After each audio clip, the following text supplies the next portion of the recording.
Hello, it's been a while since I've recorded a tutorial, but after using meta sounds for a few days now and learning some of the ropes from Dan Reynolds and the sound effects guy on YouTube, I created a pretty cool weapon sound effect that's based on distance. It basically gives you the effect that the further away you go, the further the gun sounds without using attenuation. So we can use this for automatic weapons or single fire round weapons. I can show you a demonstration of it right now. This is a gun that I actually used, the sound effects from the cycle, and I've just converted it into a meta sound. It looks a little bit complex, but I'll walk you through it. So this is how it sounds. Sample accurate, good fire rate. You can change the fire rate here.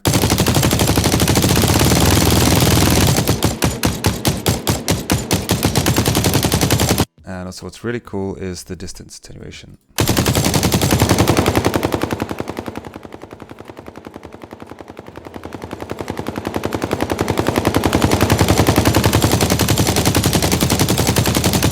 Now this is all based on compression and EQ, and it has absolutely no distance attenuation in the conventional sense baked in or applied. As you can see here in the source, there is no attenuation. I also did another nifty trick that I saw from Dan Reynolds, which is the elevation spatialization. I'll talk you through that as well, but that won't be the main part of the tutorial as he's already done a tutorial on that, and it's actually pretty easy to set up. So I can show you with the elevation as well.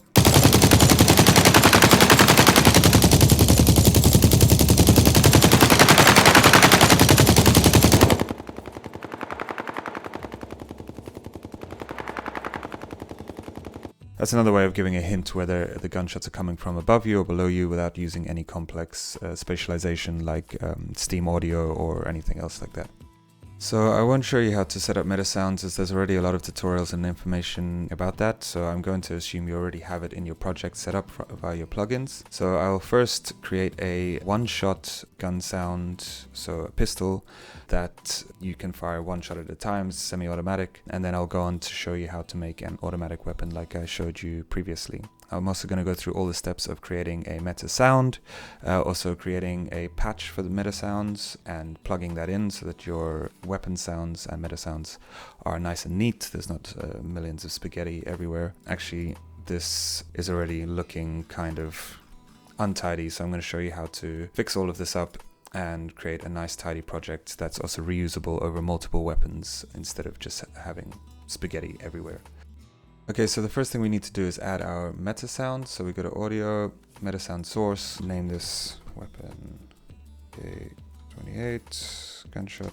So something that's really great about meta sounds is that you can add a lot of different elements all within the meta sound and give them different functionality and different parameters. And also once you've created one gunshot sound, you can kind of propagate that to all your other weapon sounds, and I'll show you how to do that. All right, so here we have an empty meta sound source.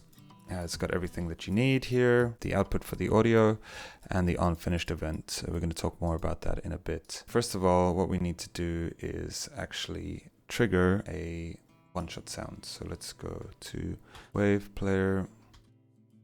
I'm just going to make something in mono for now. We could do a stereo gunshot, but because the game is a third-person shooter, I'm going to prefer to do mono, so it sounds like it's actually coming from the weapon instead of being stereo, which kind of makes it sound like it's coming from the camera. What we need to do here is create a random selection and also randomize things like pitch and volume. This is a meta sound patch that I used in multiple of my meta sounds. I'm going to show you how I created this so that we can already have a slightly cleaner system when we're building our meta sounds.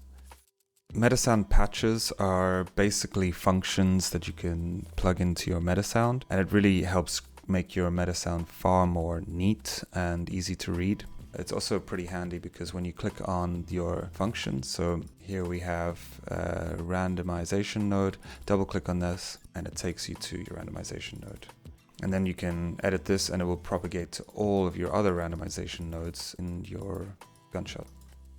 So I will show you how to make a randomization node. So you go to audio, you go to meta sounds, and you go to meta sound patch. So I said meta sound patch, randomization node, or the tutorial.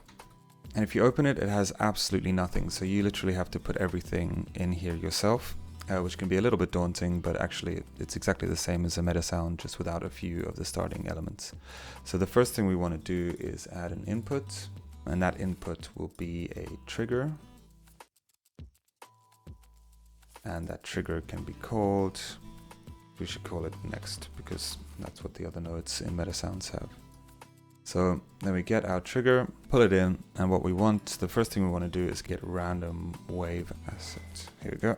So here we have input, which is next. So that is the same as what we have here on our array. What we also want to do here is promote this to an input, because we're going to be using this in our K28, so it needs to be an input like this. And in that input, we can drag our gunshots, but we won't do it here because this is just a patch. So this is not going to have any of the information that we actually need. What I'm going to do is say play, wave player, play. And for this exact cause, we can do a mono one because we will have a mono output. But if you need something else, you can play 5.7, 7.1. And the thing is, what's actually pretty cool is that we can make these patches and then name them, you know, stereo, quad, mono, and then just plug them in where, as and when we need them. So now we have our wave player.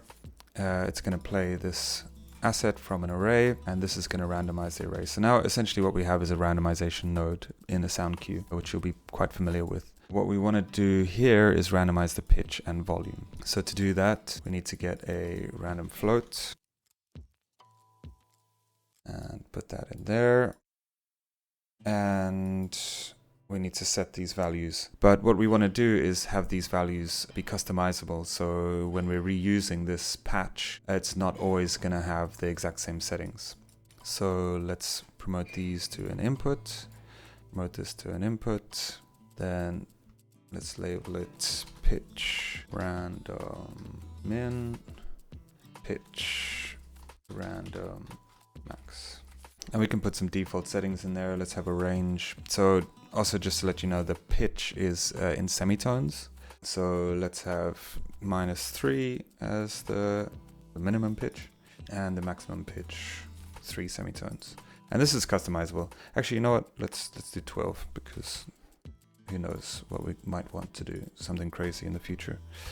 12. So this now then goes onto pitch, as we can see here as well, pitch asset in semitones. There we go. Then what we also want to do is randomize the volume, but for some reason the wave player doesn't have a volume adjustment here, but that's totally fine. What we can do here is multiply the audio output float by, you guessed it, a random float.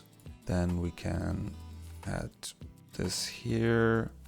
Again, make these variable inputs, sorry, as we're gonna want to use them somewhere else. So input, yeah. And then let's do min can be 0 to, let's, I don't know, say -5, and the default value can be, let's say, I don't know, -1 dB, and then the max can be 0 to 5, and the default can be 1.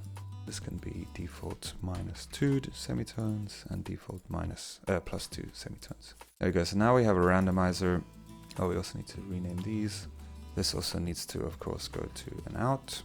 Promote to graph output. There we go. So that's an audio out. And also what we might want to do is just have a master volume on the randomization node in general. So let's do another multiply here. Multiply audio by float. And promote this to an input, and we can say master volume, and let's just do a range of -90, which is definitely mute, to, I don't know, let's say 5. So we can basically mute it if we really want, or we can bump it up by ×5. Okay, so we still have one more thing to do, which is on play, this is promote to an output, and on finished, promote to graph output. Anything that you want to use from this wave player, you can promote to an output. So obviously we need the audio, which is mono. We can also promote these to outputs, but we don't actually need it for the weapons. So I'm just going to leave them blank for now. But if you do need anything from this wave player, or you need anything else, like on reset, for example, basically you can promote any of these to outputs. Cool, so now we have a pretty basic randomization node. It's kind of annoying to set up, as you know, sound cues already have this built in, but once you've built this, it's customizable. It also propagates throughout your entire project. So say you have something interesting that you want to add to your randomization node, you can just build it in the patch and then it will appear in all of your meta sounds, which is great and super handy. So now what we want to do is add a function, or we can even just search for it, MSP Randomization Node tutorial. Yeah, I just remembered something. This is all alphabetical, the input, so I'm just going to change some of this stuff to make it easier to work with.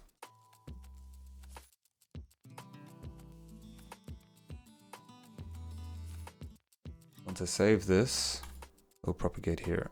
So volume master, yep. Okay, so everything is a little bit better now. And as you can see, if I change anything here, so say this goes up to 0, then save it, then this default will be 0. So now we have a random wave player, essentially. From there, we can promote this to an input. And from this input, what we want to do is get our samples. These are all samples that I use on the Cycle Frontier, so you'll have to make your own. But here we have Gunshot Mono, have 6 of them, and just drag them into the array element. That's super handy. I'm so happy they made that feature, so you don't have to add them one by one. Oh, didn't work, of course. There we go. Delete that one. Cool. All right, so here we have the gunshot in its most basic form. Oh, and we have a little problem here. I accidentally did the volume randomization to -1 and 1, but actually this is a multiplier. So actually that doesn't make any sense. So obviously a volume multiplier of 0 should be the lowest and 1 should be the highest here for the minimum. And let's just drop it down to maybe 0.95. And then for here we can have, sure, it can go all the way to 5 if we really want. I don't know why you would ever want that, but 1.05. Cool, and that should fix it. Now we have the pitch modulation, the volume modulation. We can also have a master volume here if we decide, but for right now, everything is fine. Now that we have our randomization node, we can just keep bringing, we can bring multiple of these in. And these array elements will be different. So let's say array, this one can be gunshot.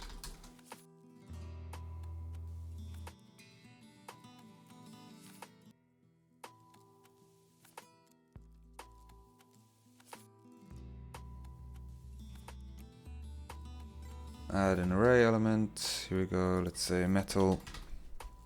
Grab these and pull it in. Delete the single one. So on play, we want to play all of these. And of course, we want to mix them together. So mix, mix, mix, and put that out. So now, what do we have? So as we can also hear, this is on finished. It's finishing, yeah, it's stopping the sound as soon as this sample is finished playing.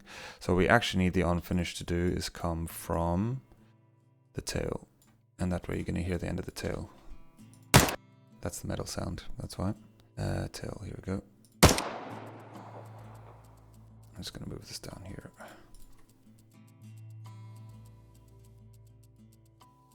So yeah, now we have 3 elements. I can show you what each one of them are individually just by previewing them here. Gunshot, metal layer, and the tail, of course.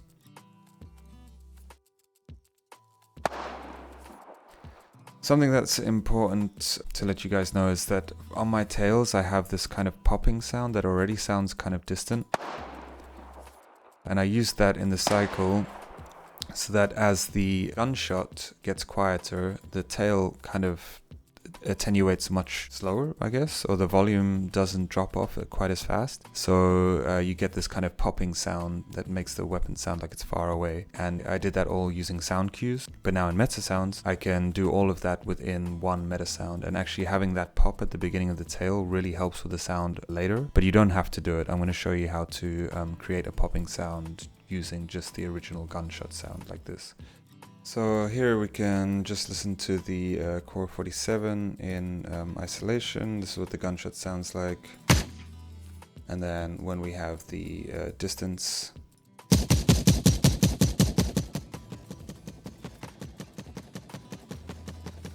still hear that kind of clicking sound.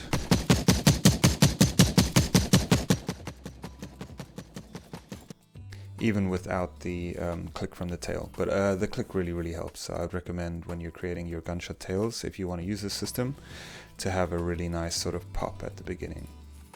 Just like this. And it actually adds to the entire sound of the gun anyway, so it sounds pretty cool.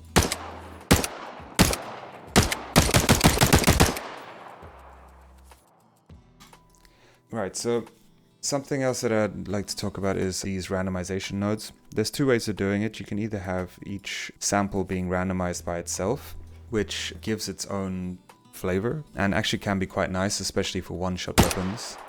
But when it comes to automatic weapons, sometimes it's better to have this pitch all change at exactly the same time. So that could be because you want all the transients to line up together. So when I was creating gunshots in the cycle, I would have a little bit of space for a click before the actual gunshot explosion. So it would be kind of like a click for a frame or two. Then I would have the gunshot like that. And I would make sure that everything was lined up as well. So for the metal would have a slightly louder click and then go into something like this. And then the tail would also probably just have nothing, and then the loud click and then the tail. So if we were to look at that in Nuendo or Reaper, there would be like a frame like here, and then another frame where all the transients line up. So what happens if we're changing the pitch? It's not very noticeable over one frame, but perhaps if you have gunshots that have 2 or 3 frames click, for example, a old school musket that you want to have a or a shotgun that kind of sounds a bit more punchy, they may have a click that extends a little bit further, in which case, changing the pitch by a semitone or 2 could have each one of these transients line up slightly separately, which can potentially sound messy, but as I say, it could also be a flavor that you actually enjoy. Nonetheless, when I'm creating this, I would prefer all my transients to line up. That way it's also better for mixing, because you know that the transients are going to peak at the same time. So to do that, I'm going to have to create a randomizer in my gunshot that changes all of these values via a variable. So to do that is actually quite simple. All you need to do again is get a random float, put that on next one. Then we will promote to a variable. The variable is for anything that we want to keep within the meta sound, and if you promote anything to an output or to an input, that's something that can be controlled from outside the meta sound. So pitch randomization. We'll set that here, and in here the minimum pitch we want is maybe -1 semitone and then +1 semitone. And then what we do is we get this variable and we just set it here to random max, random min. And now what we know is going to happen is that whenever we change the pitch at the beginning here, it's going to do the exact same change for all of 3 of our samples. Again, you don't have to do this. You can also choose to have each sample play slightly differently with slightly different transients. It could potentially sound better or nicer. This is just the way that I prefer to do it. And it's more important for automatic weapons, and I'll explain that later. So now we can play again.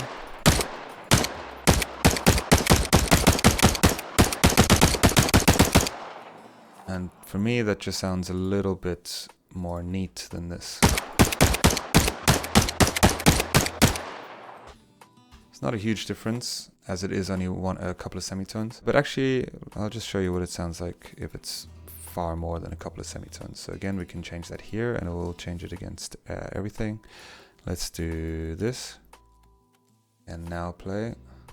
Oh, we need to save here.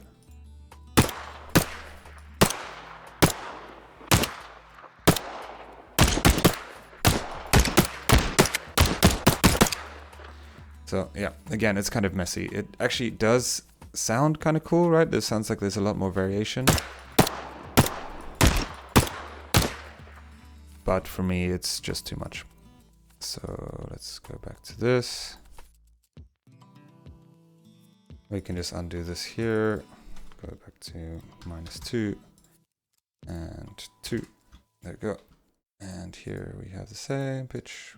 There we go. We could also change this here if we wanted to just to see what it sounds like.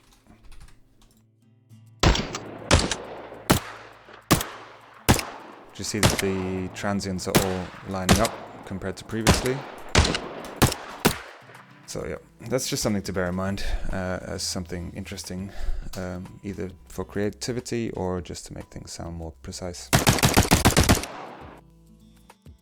Alright, so now we're going to get to the interesting part, probably the part that you're all here to see, which is how we can create distance using nothing but equalizer and compression that Metasounds comes with within the actual Metasound source itself. First of all, what we need to do is get our distance attenuation.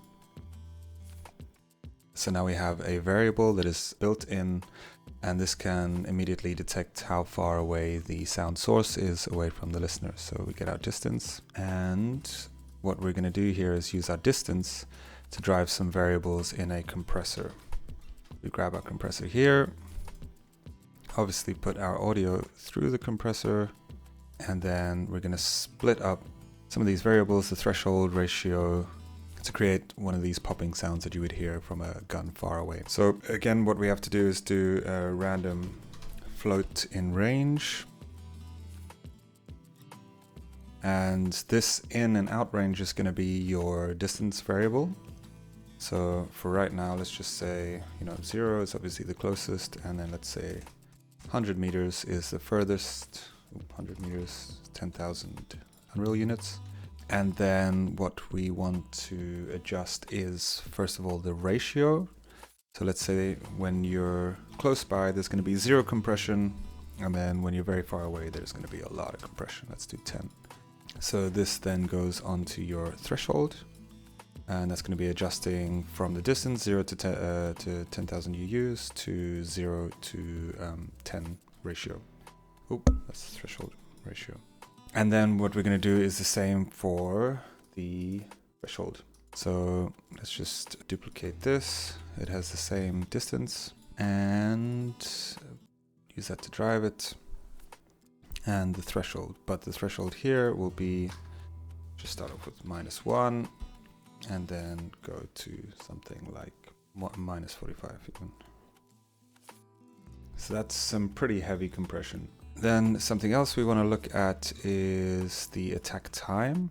So I have an attack time of 0.25, which is quite a slow attack. The reason for this is that we want the pop of the gunshot to come through.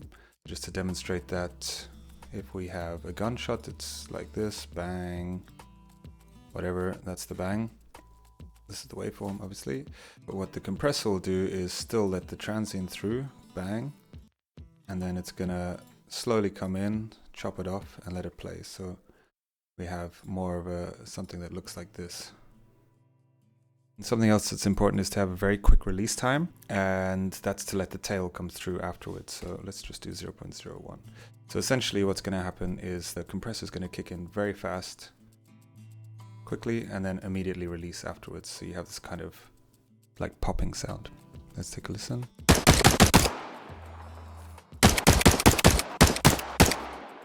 I just realized that that's not working. Firstly, because the knee was too high, so we can put the knee much smaller because we want that hard click. Additionally, we need to obviously put the input to the same distance as the range there. So 0 to 10,000.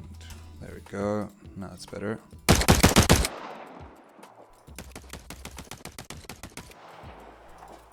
You hear the tail comes up quickly after the release. Look, this is what happens if we have a long release. Tail does not come back up, so we want that tail there because that's kind of the reverb of the outside area. Let's maybe just make that back to 0.1. Kind of sounds like the tail is getting louder as the bullet perhaps is getting closer to you. This attack time may be a little bit too harsh. Let's put that to 2.25.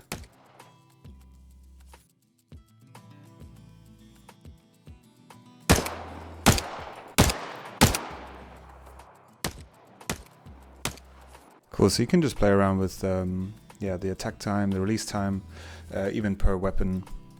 But right now I think that sounds pretty cool for just compression.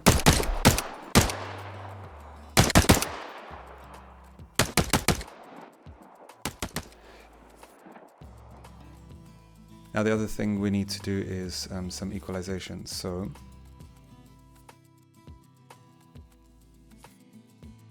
alright, I'm just going to use this bicod filter. I think there are shelf filters, but I'm not sure where those are right now. So we need a low shelf and we need a high shelf. And the frequency for the low shelf, let's just put it to about 250. And for the high shelf, let's put it to about 3000. You can adjust these later as well. And let's put a slightly higher bandwidth. And then again, we want to copy paste these using the distance as an input. And this time we're going to just be changing the gain. So we can have the minimum at 0. Output range 0, yes, 50,000, which is 500 meters, and change that there, save it, and then we go here and look what's happened. The attenuation range has changed there. So say we have game design decision, which is, oh, all gunshots should be heard at 500 meters. Then all I had to do was change that one number here. And then the game designers say, oh no, actually that's too far. We only want to hear the gunshots at 300 meters. Then, okay, cool. Let's just change it to, and then it's propagated here as well. If you want to have one weapon that is different, of course, you can just change it either directly here, or yeah, you can have a second input or variable. Either way, this is super easy. You don't ever have to look at this thing again if you don't want to. And if you want to change any one of these variables, these are all defaults now, but if you want to change any of them, you can change them per instance, or you can change them for everything. The only thing that is worth mentioning is that if you change these individually, so let's say this one is now 15, then you change it here to different, let's say 50,000 again, then it will not change here unless you click back to default. Oh, 1500. Save this, go here, then default. Oh, that might be a bug. Ah, there we go, 50,000. Save. Ah, yeah, you see, now it changes. Cool. Okay, so now obviously we need to create all the outputs of this. So output goes into the input, yeah, metal, tail, etc. And then, oh, okay, of course we need to have an output here as well. So promote graph output, save it, and then we have here, we have the output, and that goes to our audio output here. So now let's take a listen to what that sounds like. Okay, there's something weird going on here. Yeah, so I basically figured out what the issue was. This distance input is being input here. So we don't need to worry too much about that one. But what we do need to get right is the minimum and maximum ranges here. If these are in any way not aligned with what we have on these minimum and maximum, that's the input here. Because we can see here the attenuation range max, attenuation range minimum. If these two numbers, so 10,000 by 0, if they're not the same as 10,000 by 0, then we're going to have issues. So for example, now the gunshot works. But if we change something here, which could be a maximum range, let's change this to 50,000. And then we put the default up to 50,000, save. Then this is not going to sound the same because this is not here the same. And then we change this to 50,000 and now it sounds the same. So that's just something to be aware that these two ranges need to be aligned with your input, otherwise you're going to get weird results. So yeah, just for testing purposes, let's put this back to 10,000. And make sure that the default is also set to 10,000 and this minimum range is 0. And here we make sure that this is also the same, 10,000. And now we have our distant sounding gunshots. So now that we have this plugin, something that you might also want to play around with is the attack time. It's super simple to achieve something quick that you can then propagate to all sorts of other meta sounds. So here we can just convert this to a float. Yep, float to time. And we can again make this a input and call the input compressor attack time. Go. Add this to our compressor settings.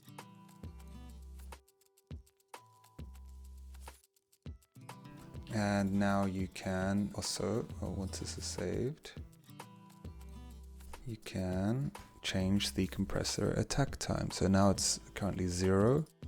Let's change this to an input with 0 being the highest to 0.45.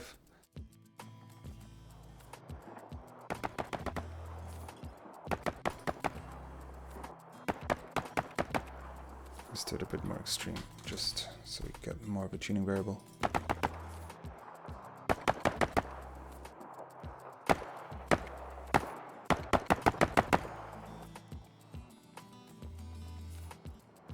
So let's see what it sounds like here.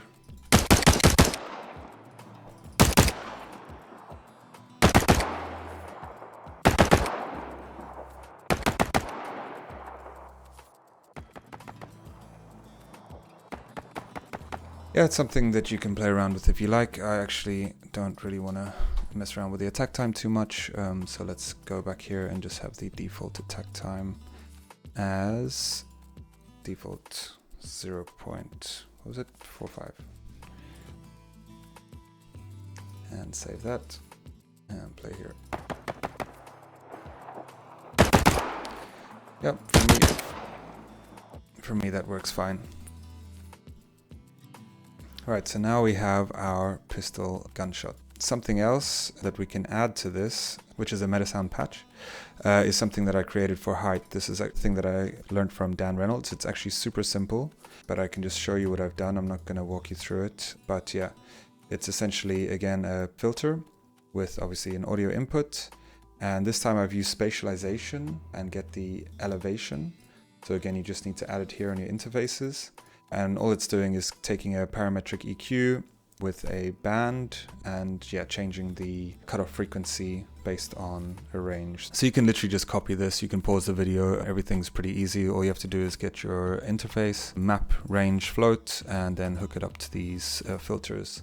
And then take it here to the audio in, audio out, and then what I need is my interface here. So let's say spatialization. And on the elevation, all I need to do is plug it into the elevation. And then again, I need to make sure that these ranges are correct. So it goes from minus 90 degrees to 90 degrees. I don't know why these aren't actually default because, yeah, that should probably just be defaulted as soon as you pull the input in. And then I can start at 0, 0, default 0. Yep, save that. So now basically what happens is if I shoot my gun, and the player is 90 degrees above me, I've got an EQ that kind of makes it sound like they're above. And if they're the floor below me, I've got an EQ that kind of makes it sound like they're below me. And so this will all work with the attenuation. Far away below me, far away above me. Yep.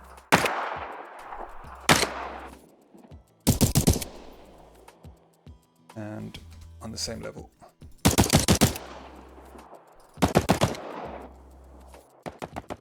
Cool, so now you have a gunshot sound that sounds like it's traveling over distance the further away you get. This is kind of easy because it's a one-shot sound, but next I will show you how to do an automatic weapon. So actually this is something that I created earlier for my initial test before I started the video, and I'll show you now why having those MSP nodes is so much better. So what I'm going to do now is bring in my node that I just made, which is this one, the distance filter. Add that in, and you can see here I have, well, this is the elevation. I can bring that over here, And this is all the variables that I have basically nicely tucked away in here. So all I have to do is unplug this and add this to my UE attenuation distance. And I have my arrays here. I can get rid of this mixer and plug it into gunshot, metal, and tail, which is great. I don't need any of this stuff anymore. And I can plug it in here. And the same with this. I don't need any of this stuff anymore. No, don't need anything, all gone. So I've got one here and one here. Output.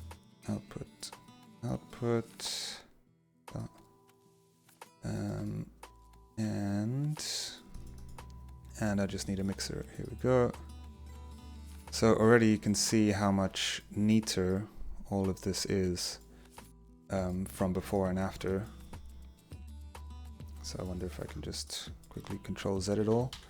Control Z all the way back to the way it was. Crazy stuff happening. And then once I've created that node, everything is just so much neater. What I can also do here is just promote this to a variable. Distance. And same one again, distance. And here is my, elevation, promote to variable. Get that. And now I can just neatly play with my knobs and I don't have to look for them. Where are they? Distance, oops. Set. Distance and set elevation. Go. Cool, so this is almost like, turning into a soundcaster in Wise.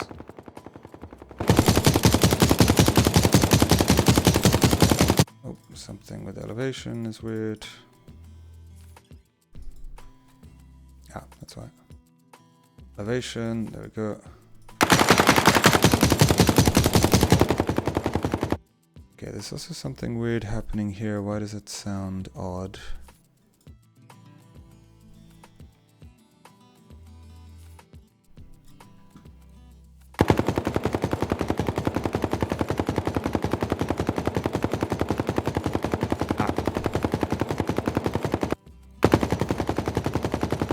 There we go. Also, what's cool is I have this fire rate. Change.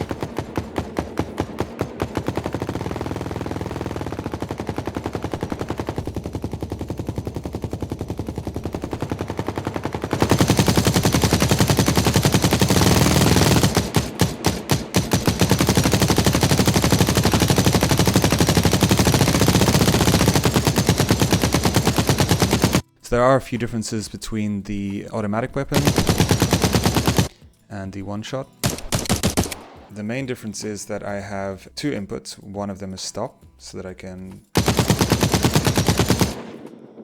play the rest of the tail after the input. So for example, input might be on click, and then stop might be on release button. And yeah, I also have a sequence here, so these are basically flip-flopping, or at least sequencing, so it's going 0, 1, and then it's looping. Then I again am setting the, oh actually this can probably go here. So yeah, so I'm also setting the pitch every time it's repeated. And then this is sequencing through these arrays, which is a gunshot, metal, tail. It's the same here, it's exactly the same. So I've got the same pitch variable changing here.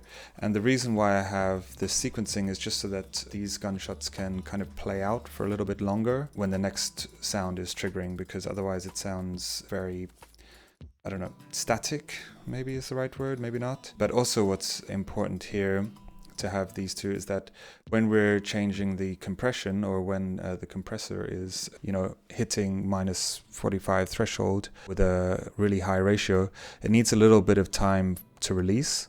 And if I'm just repeating the same sounds over and over with the same compressor, the release doesn't ever have time to go back to the top. So instead of getting this like popping sound, like the ta ta ta ta ta ta ta, it just kind of goes ta. And only the very, very first shot has this kind of cool clipping effect. So yeah, then I just have a mixer going in from obviously our distance threshold, also the high pass, the height function again. And then something that is important is because these two are flip-flopping between this sound and this sound, I needed a way to basically stop the gunshot without clipping one of the tails. So for example, if I took, unfinished and ended it unfinished, but it was actually playing this tail, the tail would clip probably, well, for the length of the previous gunshot. So to do that, I also on play input, I got an ADSR envelope, and the trigger is released. So start and stop the same as here. These are just triggers, so it's basically doing the same thing simultaneously. And what it's doing is it's getting one of the tails, so this tail and this tail, it's the same variable with the same array, and it's getting the length, the duration, get wave asset, saturation. The duration is the release time, and then once that release time is done, then it finishes. So now what you get is play and then stop.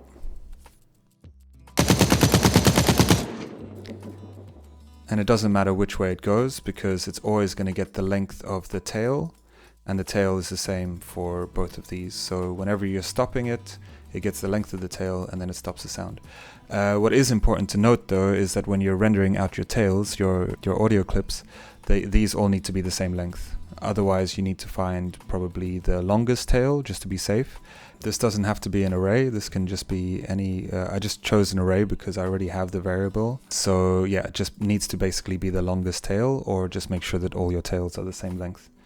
Cool, so I won't take you through everything. I mean, this is essentially exactly the same as the K28 gunshot, the only difference being the trigger repeat. This is also an input, just promote to graph input.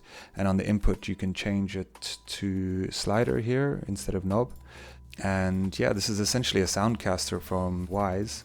I have all my variables here that are set up correctly. Yeah, if I need to change anything, I've got this function here with all my knobs that I can change. I can change the default value. Always be cautious when you are changing default values that you might have to change this range here, and then just always double check that anything that's going into your inputs here also aligns with that range here. So that's something that I don't know if that can be improved in any way, but perhaps not, because this is the kind of customizability that you have. And I think that's just something that you have to be aware of. Yeah, so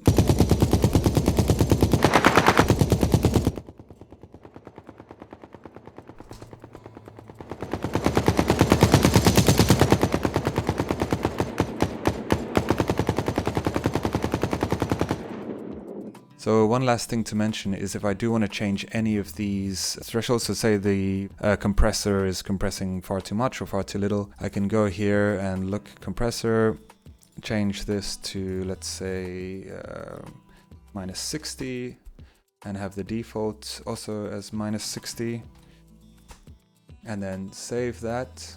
Then look, it will change here, compressor threshold -60, and on my K28 it's also compressor -60.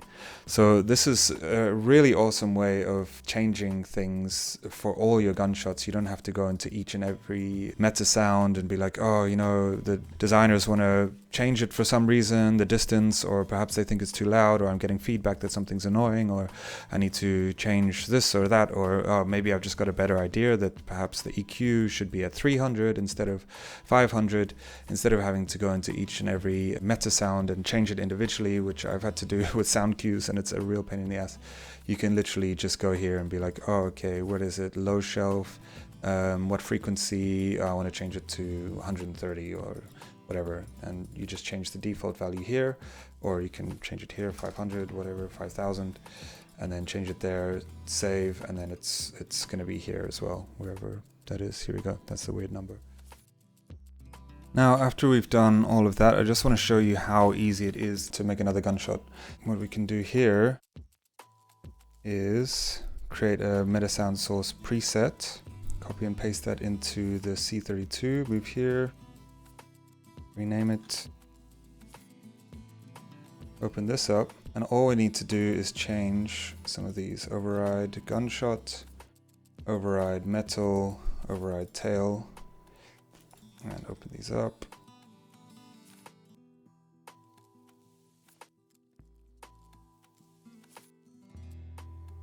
Add it to the array.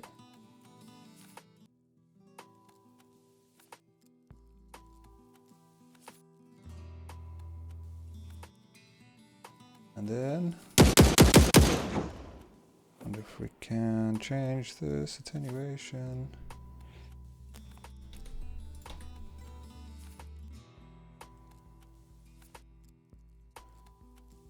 $10,000.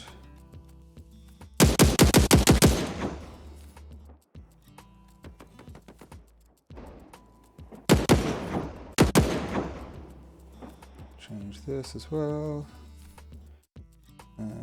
Right. -90 to 90.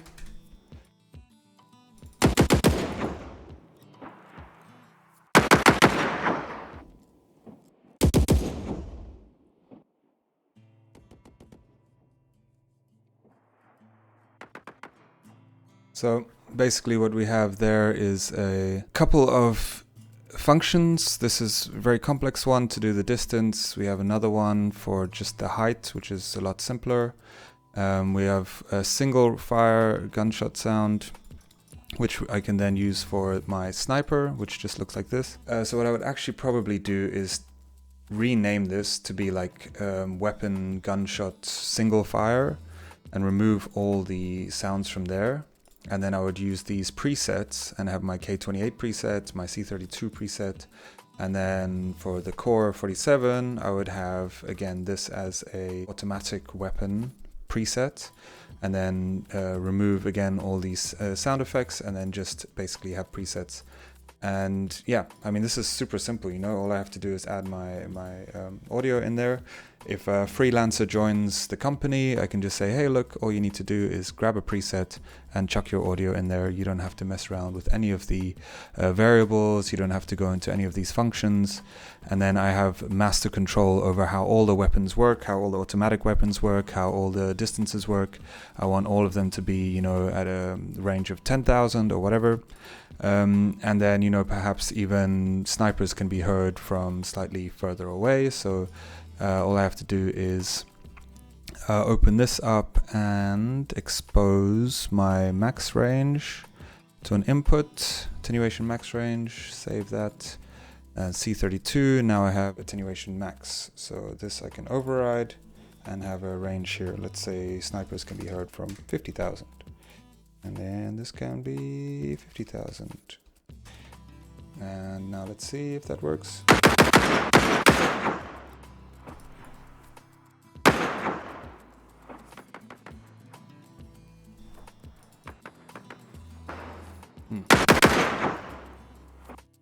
Yeah, so in which case I would also probably have to adjust these attenuations and all that sort of stuff.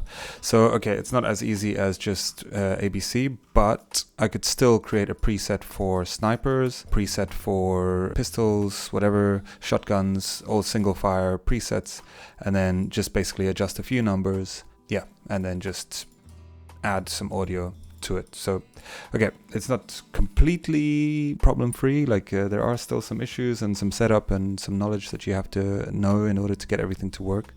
But in general, the whole point, I think, of meta sounds is that you build systems or tools, and then from those systems and tools, you can propagate them to all the other weapons and sounds. And if there's a bug, you're probably going to know about it pretty quickly, but once you fix it, it will fix the problem for a whole range of assets. So, you know, sometimes when I'm working on the cycle, you know, I set everything up and all the snipers sound good, at least in my opinion. And then I submit all my work, and for some reason, at some distance, one of the snipers sounds weird because, I don't know, I accidentally put 100,000 instead of 10,000 Unreal units, and I just didn't test it properly, or I didn't test it far enough, or it got missed by QA or something like that. So at least now when I change one variable or one number, then we'll propagate to everything. So either they all sound broken or they all sound fine.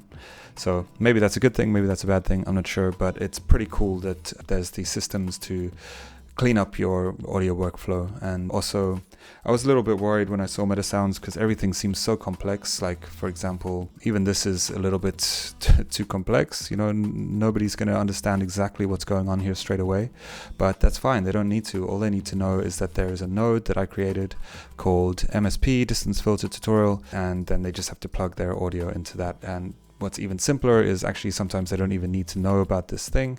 They can literally just plug audio in here. What's that? Tail, metal, gunshot, and they don't even need to worry about what's going on in this node. So yeah, very powerful stuff. Pretty cool. Coming around to meta sounds, I wasn't a big fan of it to begin with, as it is very complex and there's a lot of layers and a lot of stuff to learn. But I'm starting to understand the value of it. And once you create something once, you don't have to keep doing it over and over again. So one last thing, I will put all the videos and YouTube tutorials that I learned from in the description below. Obviously, feel free to ask me any questions in the comments. And yeah, that's it for today. Enjoy.